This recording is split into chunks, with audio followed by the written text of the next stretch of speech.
knew you are Millie Rock. I did my song. And I shoot that on. Halo semuanya, pada audiobook kali ini saya akan membahas mengenai perdebatan besar keempat dan kelima dalam studi hubungan internasional. Dalam perkembangan studi hubungan internasional, setelah Perang Dingin berakhir, muncul perdebatan besar yang keempat. Perdebatan ini sering disebut sebagai The Fourth Great Debate atau perdebatan metodologis kedua. Pada tahun 1988, Robert Cohen dalam pidatonya di hadapan International Studies Association memperkenalkan dua pendekatan besar, yaitu rasionalisme versus reflektivisme. Rasionalisme mencakup tradisi positivis, empirisme, behavioralisme, serta pendekatan neoliberalisme dan neorealisme. Pendekatan ini menekankan metode ilmiah, penjelasan kausal, fondasionalisme, dan keyakinan bahwa realitas sosial dapat dipelajari secara objektif seperti ilmu alam.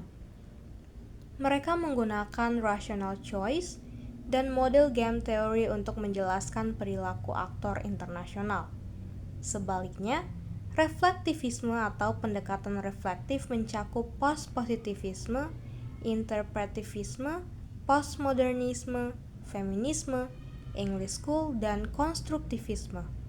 Pendekatan ini lebih menekankan pemahaman atau understanding daripada sekedar penjelasan.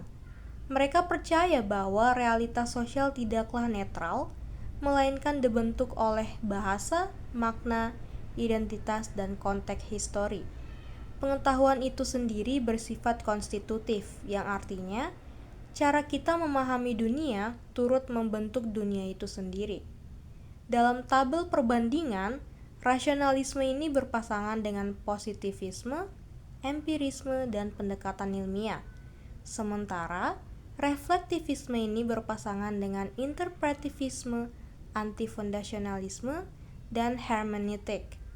Perdebatan keempat ini memperkaya studi HI dengan menunjukkan bahwa tidak ada satu cara tunggal untuk memahami politik internasional. Namun, perdebatan ini juga menimbulkan ketegangan antara mereka yang ingin menjaga studi HI tetap ilmiah dengan mereka yang menginginkan pendekatan yang lebih kritis dan reflektif. Selanjutnya, muncul pertanyaan apakah ada perdebatan besar kelima? Beberapa sarjana seperti Chris Brown bertanya apakah critical realism atau realisme kritis bisa menjadi kandidat perdebatan besar berikutnya.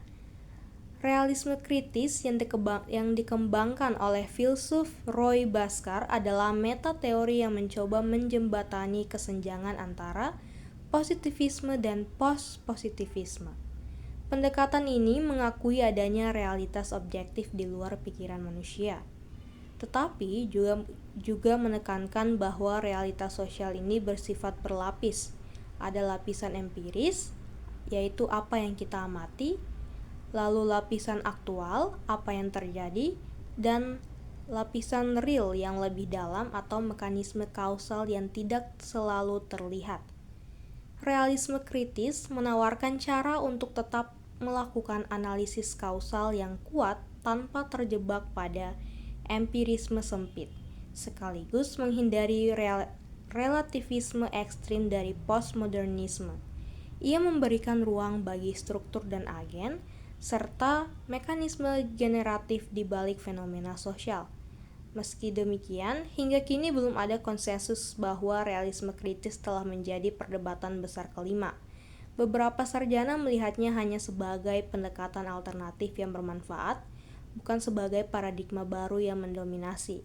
Chris Brown sendiri menyatakan bahwa pendekatan besar biasanya muncul dari ide-ide yang mengguncang, dan saat ini belum jelas apakah realisme kritis ini akan menjadi pemicu perdebatan sebesar itu.